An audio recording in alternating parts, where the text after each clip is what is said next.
Je peux vous donner un témoignage me concernant moi-même. Dans plusieurs occasions, le Seigneur m'a révélé les projets de paix et de bonheur qu'il a formés sur moi. De plusieurs manières, j'ai vu.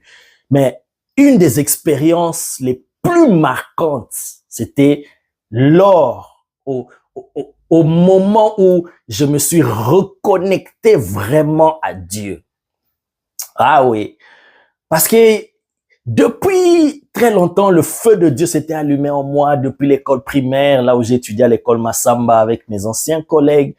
Il y avait le feu de Dieu qui s'était allumé en moi. On était encore très jeunes. Pendant la récréation, on s'enferme dans une pièce, on prie, je lisais la Bible. Le feu de Dieu, c'était déjà les signes de l'appel. Et après l'adolescence, on entre dans les folies de la jeunesse. Aucune idée dans les choses de Dieu, mais je recevais des messages, des prophéties. Je n'y croyais même pas. Je n'avais même aucun projet de servir Dieu. Rien du tout. Rien. Je ne m'attendais même. J'avais d'autres projets pour ma vie. Moi, j'avais des projets pour ma vie, mais lui, il avait déjà des projets de paix et de bonheur qu'il avait formés sur moi. Et ce sont ces projets qui vont dominer sur tes projets. Oh my God. Et donc, dans la folie de la jeunesse, j'allais quand même à l'église et tout, je priais et je me suis même fait baptiser, mais un pied dedans, un pied dehors, vous savez, ce genre de chrétien-là, un pied pas encore engagé totalement à Christ. Mais je me souviens toujours, lorsqu'en 2001, j'ai pris la décision, après avoir rencontré la puissance de l'évangile. Oh my God! Et ça, je n'oublierai jamais ce jour-là. C'était un homme de Dieu que je n'oublierai jamais. L'évangéliste Kiziamine Akibila Jean Oscar. Oh, que l'Éternel se souvienne de cet homme. C'est au travers de lui que j'ai mis mes deux pieds en Christ. Ah, cet homme de Dieu merveilleux. L'homme de « Si ton Dieu est mort, essaye le mien ». Alors, il avait prêché, c'était un séminaire pendant 3 jours. J'étais invité dans une église et c'était l'église de mon père spirituel, l'apôtre Tony Silas, où j'évolue jusqu'à ce jour.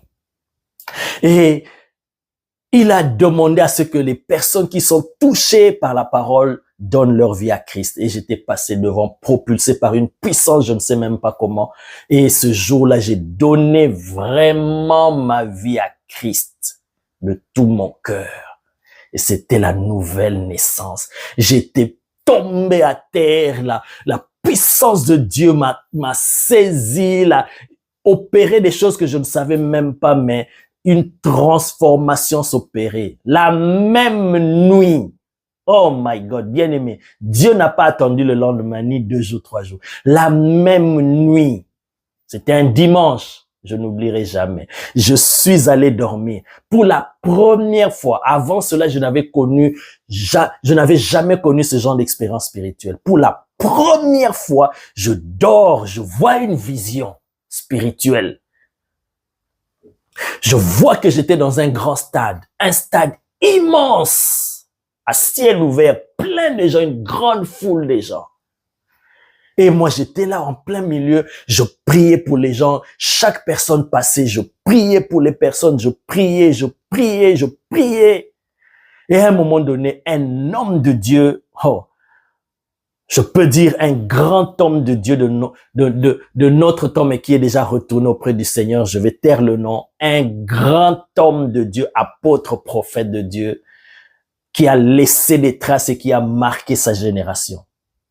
Et je le vois aussi venir à son tour et se mettre à genoux pour que je prie pour lui. J'ai dit non, je ne peux pas.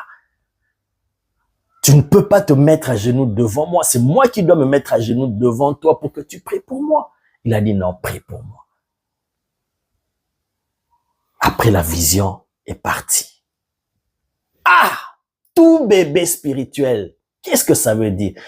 J'ai prié le Seigneur et au fur et à mesure dans ma marche, le Seigneur m'a parlé, m'a expliqué la vision, l'a confirmé de plusieurs manières. Vous voyez? Dès l'instant que je me suis reconnecté à Christ, dès ce moment-là, parce que c'était du fin fond de mon cœur, j'étais sincère. en donnant ma vie à Christ. Dès ces moments-là, j'étais reconnecté avec l'Éternel et avec ses projets pour moi, et il m'a révélé ce projet. Et ce projet-là m'a montré l'avenir. Ce qu'il allait faire de moi, ce qu'il attend de moi, ce qu'il me donne comme travail, comme mission. Et cet avenir-là m'a donné de l'espérance à laquelle je m'attache et je marche jusqu'à ce que je dois vivre cela. Vous voyez, les projets du Seigneur, c'est pour nous donner un avenir, nous montrer déjà l'avenir glorieux qu'il a pour nous, et ça nous donne de l'espérance. Alléluia.